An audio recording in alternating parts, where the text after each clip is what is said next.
definir a los metales como los elementos químicos buenos conductores del calor y de la electricidad, con un brillo característico y normalmente sólidos a temperatura ordinaria, excepto el mercurio. En el concepto de metal normalmente se incluyen tanto los elementos puros como a sus distintas aleaciones. La importancia de los metales para la humanidad viene dada por las características que posee. Algunas de ellas son que tienen gran dureza, tenacidad, tienen un intenso brillo, son dúctiles, maleables y son buenos conductores de calor y electricidad.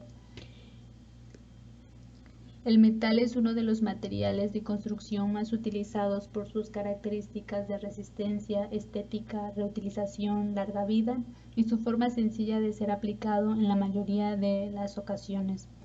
En cuanto a las ventajas de recurrir al metal en el momento de construir o a sus respectivas aleaciones, tenemos que poseen alta resistencia al peso, facilidad de montaje y transporte en virtud de su ligereza, poco tiempo de fraguado, tienen adaptabilidad a refuerzos o reformas sobre la estructura ya construida, tienen una ausencia de deformaciones diferidas en el acero estructural y homogeneidad y calidad, pero igualmente poseen desventajas, como son que tienen mayor costo frente a otros materiales, sensibilidad ante la corrosión y el fuego, inestabilidad y finalmente tienen dificultades de acomodo, pero en general podríamos decir que los metales son muy utilizados por sus propiedades en la construcción y no solo también para la construcción, también son utilizados en accesorios como sillas, espejos, mesas, objetos ópticos, piezas mecánicas, entre otras. En la actualidad hay dos fuentes básicas de obtención de los metales, a partir de los minerales y procedentes del reciclado de las chatarras. Mediante la minería se obtienen los minerales metálicos contenidos en un yacimiento mineral, y en el caso del reciclado, en la actualidad gran parte de los metales son reciclados y recuperados para nuevos usos. Este método de reciclado surgió con caracteres industriales a mediados del siglo XX. Algunos de los metales más empleados como materiales estructurales son el aluminio, que es el tercer elemento más común encontrado en la corteza terrestre. Algunas de sus propiedades son que son dúctiles, maleables y son excelentes conductores de la electricidad. Incluso pueden reciclarse una y otra vez sin perder sus propiedades ni calidad. El zinc tiene una alta resistencia a la corrosión y son usados para cubiertas, bajantes y para proteger a los metales de la corrosión. También tenemos el cobre, que es muy maleable, tenaz y posee resistencia a la corrosión. También tenemos el plomo y tenemos al hierro, tenemos a los aceros galvanizados, que es un acero tratado superficialmente con zinc para protegerlo de la corrosión. Y por último tenemos a los aceros inoxidables, que son aleaciones ferro-cromo con un mínimo de 11% de cromo. Ahora vamos a hablar del ensayo de tensión. El ensayo de tensión consiste en una prueba destructiva para obtención, interpretación y análisis de algunas propiedades mecánicas del material a analizar. Este ensayo se realiza sometiendo una probeta normalizada a una carga que intenta estirarla y que va aumentando con el tiempo hasta producir la estricción y posteriormente rotura de la probeta. De este ensayo se obtienen propiedades importantes de los materiales, tales como son módulo de elasticidad, esfuerzo de fluencia, esfuerzo máximo, esfuerzo de rotura, porcentaje de elongación, entre otras. La información que se obtiene a partir de este ensayo de tensión será muy útil para comparar materiales entre sí, desarrollar nuevos materiales, para mantener un control de calidad y sobre todo para diseñar bajo ciertas circunstancias.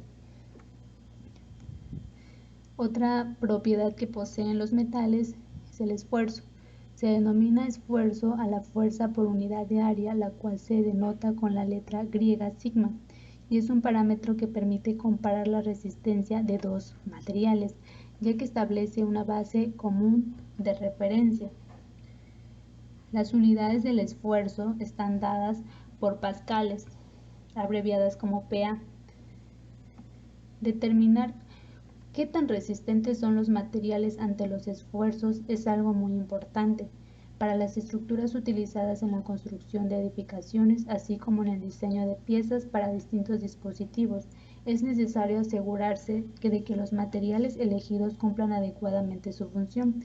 De hecho, tenemos la fórmula para calcular el esfuerzo, que es sigma igual a P sobre A, donde P es igual a la fuerza axial y A área de la sección transversal. Ahora hablaremos de la deformación.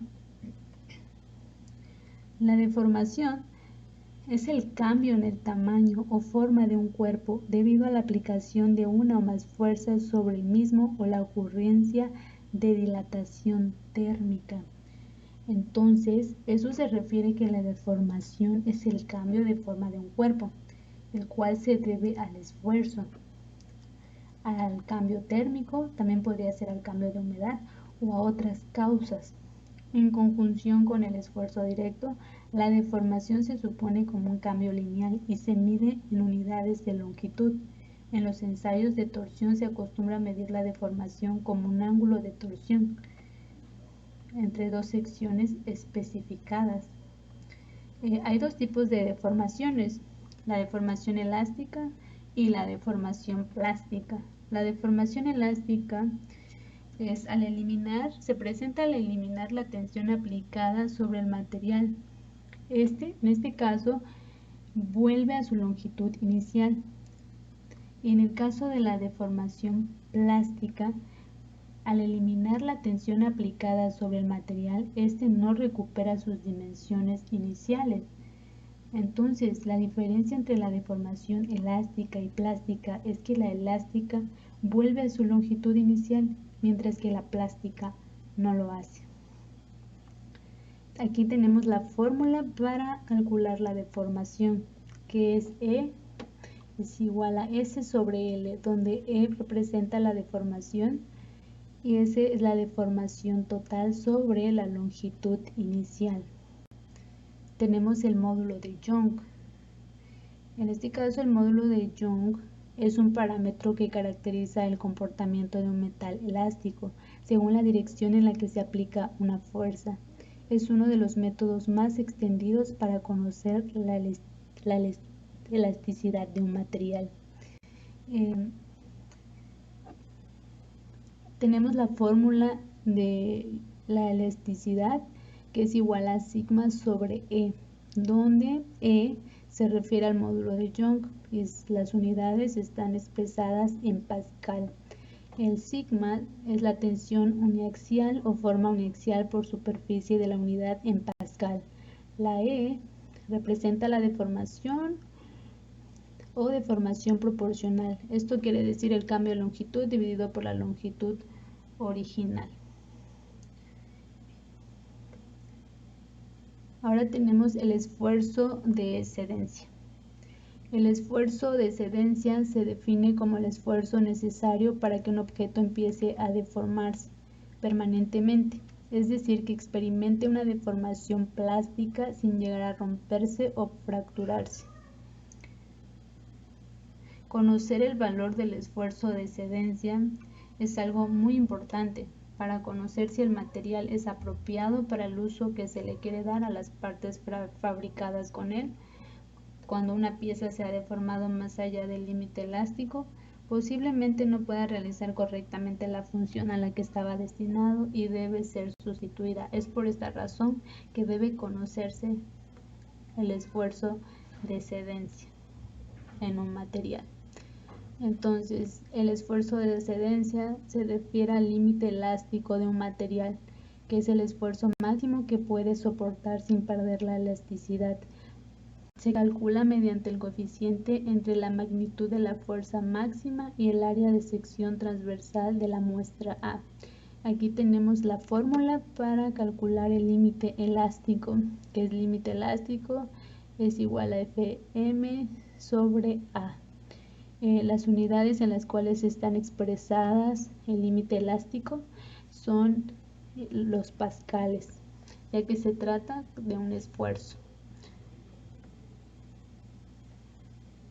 También es posible calcular el límite elástico gráficamente. a partir de la curva esfuerzo-deformación.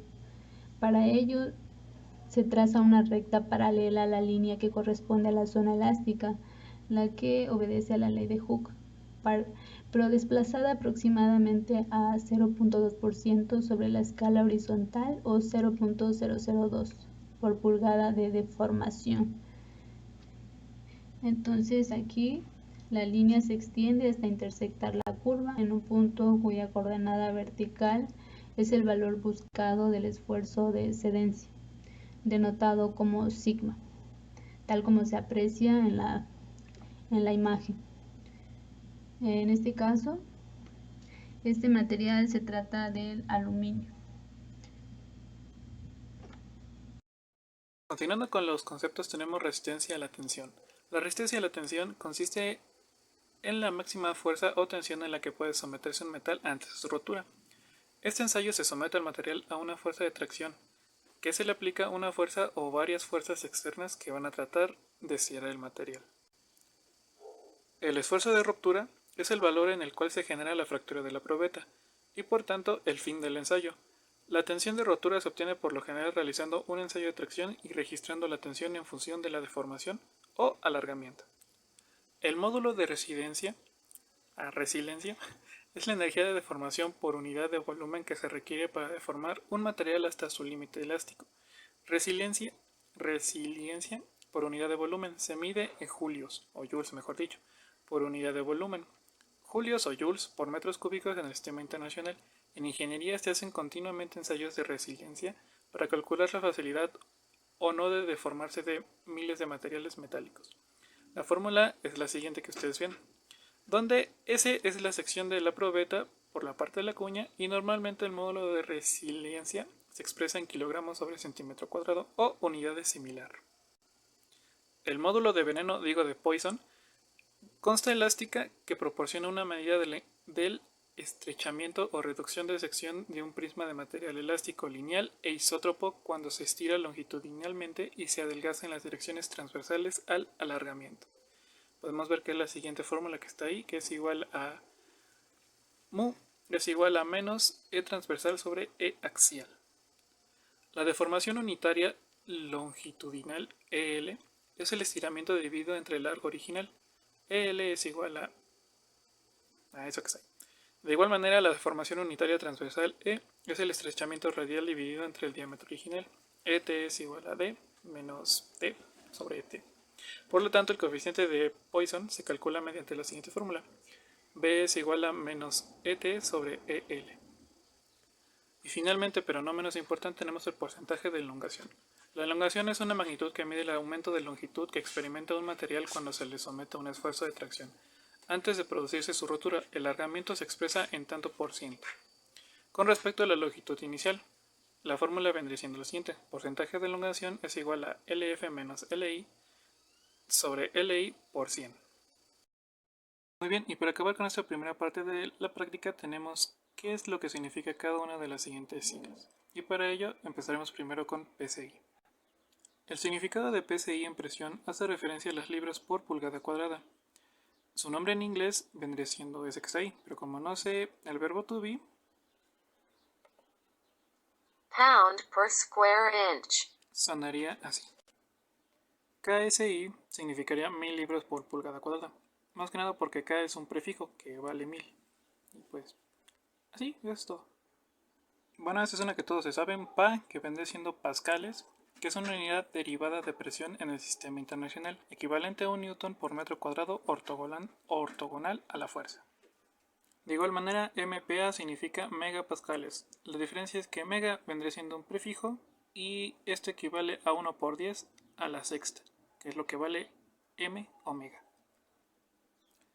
ASTM, o bien American Society for Testing and Materials, es una de las organizaciones internacionales de desarrollo de normas más grandes del mundo. Su traducción al español significaría Sociedad Americana para Pruebas y Materiales. ASME, que significa American Society of Mechanical Engineers, manera pronunciación.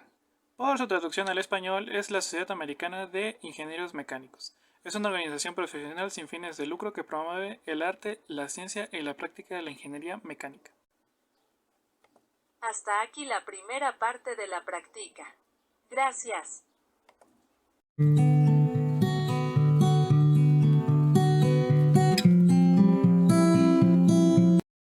La actividad B consiste en ejemplificar cómo se realiza un ensayo de tensión. Lo primero que realizaremos es nuestro prototipo de ensayo de tensión, que fue realizado a través de cartón principalmente. Lo primero a realizar es reconocer qué componentes es los que tiene el prototipo para la realización de un ensayo de tensión. Lo primero son las mordazas, que serían estas.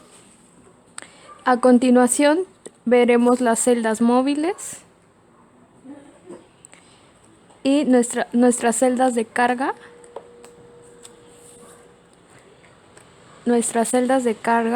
Así como las probetas, que serán de un material de ensayo, que son las siguientes, que se colocará de esta forma.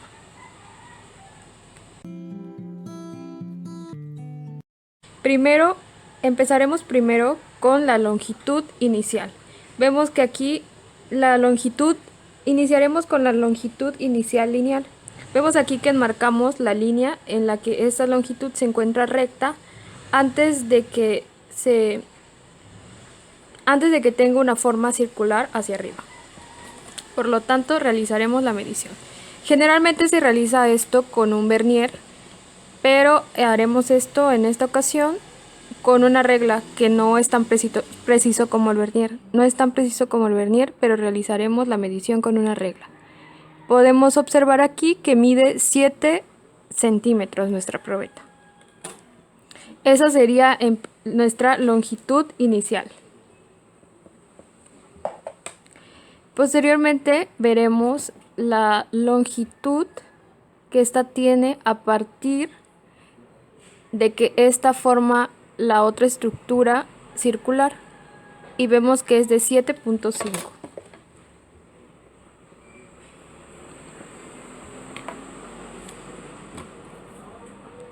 Y esta sería nuestra longitud inicial de 7.5. Posteriormente veremos el diámetro, ya que estas forman un círculo. Y vemos que esta mide 1 milímetro. 1 milímetro de diámetro inicial. Teniendo en cuenta ya las dimensiones de nuestra probeta, en una máquina como esta tendríamos que energizarla, encenderla, así como calibrarla y que se encuentre en óptimas condiciones. Posteriormente, introduciremos nuestra probeta. En ese prototipo usaremos una serie de palillos para deformar la misma. Ya colocado, a través de los palillos realizaremos una estiración del mismo.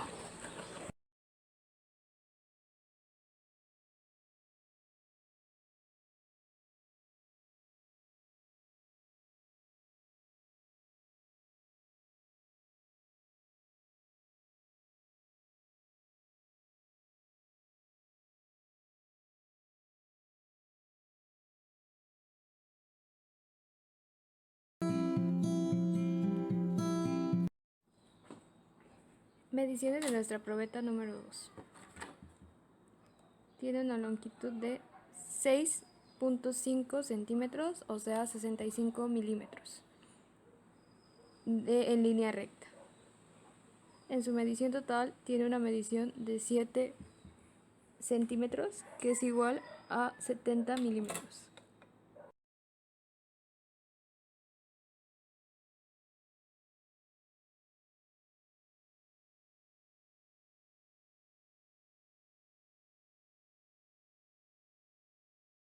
Procederemos a revisar cada una de nuestras probetas. Esta es con la probeta número 2. Algunas veces presentan tipos de conos u otras formas. Aquí, dado a que es un silicón, vemos que solamente presente una ruptura y pequeñas formas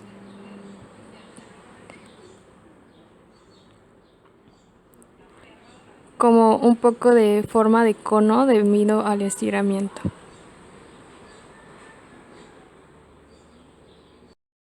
Lo siguiente a realizar es realizar las mediciones de nuestras ambas probetas ya analizadas. Vemos las líneas colocadas y vemos que la primera tiene una dimensión de 3.5 milímetros y el segundo de 3.7 y anotamos 3.7 y 3.5 centímetros. En cuanto a nuestra probeta número 1, en nuestra probeta número 1 igual realizaremos la medición de nuestras nuevas escalas. Vemos que tiene uno de 4 y de igual forma el siguiente tiene 4, que es un total de 8. Entonces vemos que en total estos crecieron medio milímetro cada uno durante el estiramiento del mismo. En cuanto a los diámetros, tenemos que estos son de 1.5 para la segunda probeta,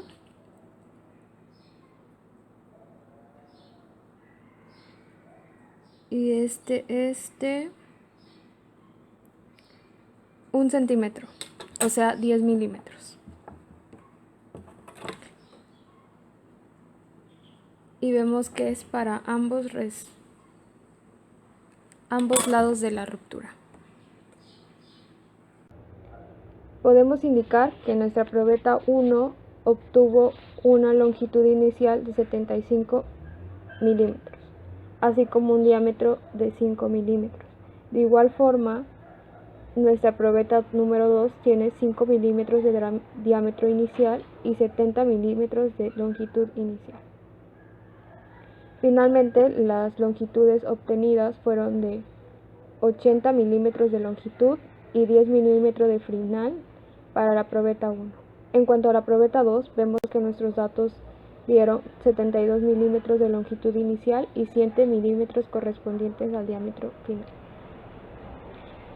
Entre los cálculos que se pueden realizar de acuerdo a este ensayo son, en primer lugar, el esfuerzo ingenieril. Este es la aplicación, es F entre A1, donde F es la carga aplicada que se mide en Newton y A es el área original transversal en metros cuadrados. Generalmente la fuerza se da muchas veces en el aparato que utilizamos para el ensayo. Ya teniendo estos datos podemos obtener el alargamiento de nuestra probeta, que es el alargamiento final sobre el alargamiento inicial ya obtenido, por lo que vemos que el final dio 80 en probeta 1 menos 75, que nos da un final de 5 milímetros de alargamiento en la probeta 1. En tanto a la probeta 2 vemos que el final fue de 72 milímetros y el inicial de 70. La resta de estos nos da 2 milímetros, lo que correspondería al alargamiento del mismo. Después también podremos ver la deformación, que se calcula como la resta entre la diferencia entre nuestras longitudes final e inicial entre la inicial. En nuestra probeta 1 vemos que nos da un total de 0.66 unidades de deformación y en la probeta 2 0.028. El ensayo de tensión provee información sobre la resistencia y ductividad de los materiales mediante tensiones de tracción uniaxiales. Esta información será útil para comparar materiales entre sí, desarrollar nuevos materiales y mantener un control de calidad y diseño bajo ciertas circunstancias. 4 principales datos mecánicos se obtienen de esta: cedencia, fuerza de tensión, elongación y reducción del área. Esos resultados servirán para definir qué tan dúctil es el material que se está analizando.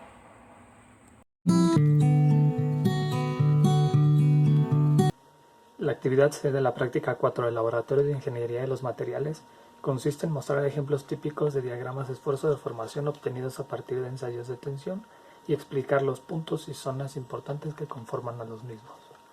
Iniciemos recordando que el esfuerzo es una relación entre la carga a la que se somete un elemento por unidad de área. En este caso, como es un ensayo de tensión, la carga es perpendicular o normal al área que se está estudiando. Son los esfuerzos normales. Por su parte, la deformación se refiere a la relación entre el cambio de longitud respecto a la longitud inicial del elemento. Una vez recordando esto, pasemos al análisis de ambos diagramas. Estos dos diagramas corresponden al comportamiento típico en el caso A de un material dúctil y en el caso B de un material frágil. En el caso del material dúctil podemos ubicar distintos puntos de interés, como es el límite de proporcionalidad, etiquetado como PL, y en este, el segmento OPL corresponde a una línea recta. ¿Qué quiere decir esto? Que la relación entre el esfuerzo al que se somete el material y la deformación es directamente proporcional y lineal, es decir, forma una línea recta. Es una línea recta, es una relación directamente proporcional. Mayor esfuerzo, mayor deformación. Y además, el material presenta un comportamiento elástico, es decir, que presenta deformaciones que no son permanentes, son deformaciones temporales que solo prevalecen mientras la carga está siendo aplicada al elemento. El otro punto de interés es el límite elástico, identificado como EL. Aquí hasta este punto el material sigue presentando un comportamiento elástico. Sin embargo, el segmento entre el límite elástico y el límite de proporcionalidad no necesariamente corresponde a una línea recta. Pero cabe resaltar nuevamente que el comportamiento del material sigue siendo elástico. Pasando el límite elástico, el material ya comienza a tener deformaciones plásticas, es decir, deformaciones permanentes. El material ya no recupera su forma original. Y podemos ubicar el punto de esfuerzo de fluencia, etiquetado como Y, que a su vez se le relaciona la resistencia a la fluencia del material. A partir de este punto, el material comienza a ceder con mayor rapidez. Comienza a ser con mayor rapidez, sin embargo, se necesita de una magnitud mayor de esfuerzo, es decir, una carga más grande, para poder deformarlo. Sin embargo, comienza a ceder el material. A esto se le llama endurecimiento por deformación. Es decir, comienza a ceder, sin embargo, es cada vez más difícil deformarlo, hasta que alcanza un punto máximo, el cual se identifica como la resistencia última o el punto último. Este es la magnitud máxima de esfuerzo que puede soportar el material. Es el esfuerzo máximo que puede soportar el material sin romperse. Después de esto podemos observar que aunque el esfuerzo se reduzca, la probeta o el material se sigue deformando aún más, se sigue deformando cada vez más. La deformación unitaria sigue aumentando, aunque el esfuerzo sometido a la probeta sea menor, hasta llegar al punto de fractura o punto de quiebre, ubicado como F. Ubiquemos dos grandes diferencias de ambos diagramas de esfuerzo de deformación. Podemos ver que los materiales dúctiles, como ya sabemos, pues admiten una mayor deformación que los frágiles. Los frágiles podemos observar que su parte de deformación plástica es mucho menor comparada a la zona de deformación plástica de un material dúctil. Es decir, el material frágil no admite tanta deformación plástica, sino que es elástico o prácticamente se rompe. Superando el límite elástico, prácticamente el material frágil se rompe. Esa es una primera diferencia que podemos apreciar de ambos comportamientos que se expresan o se muestran en los diagramas de esfuerzo de formación. También otra cosa importante a destacar es que los puntos de límite de proporcionalidad,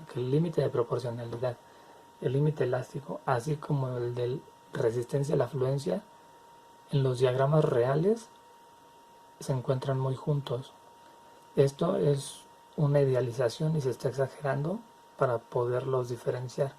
Sin embargo, en los casos reales, estos tres puntos están tan juntos que para fines prácticos, los diagramas ingenieriles se le toma solamente como un mismo punto. Es decir, el límite de proporcionalidad se cumpliría hasta la resistencia a la fluencia. Y a partir de aquí vendría el endurecimiento por deformación, hasta llegar al esfuerzo último, que dicho sea de paso, es cuando a partir de este punto es cuando la probeta se le empieza a formar el cuello de botella y empieza a ceder aún con más velocidad. Y bueno, eso sería. Esto ya es las zonas de comportamiento. Como podemos ver, ya tenemos identificadas la zona elástica y la zona plástica, en verde y en color rojo respectivamente. Como les mencionaba en un principio, podemos notar que la zona de deformación plástica de un material dúctil es mucho mayor en comparación de la zona de deformación plástica de un material frágil. Eso, como lo dijimos, es porque el material frágil, por definición, no admite tanto deformación plástica. Y podemos observarlo aquí, cómo se cumple.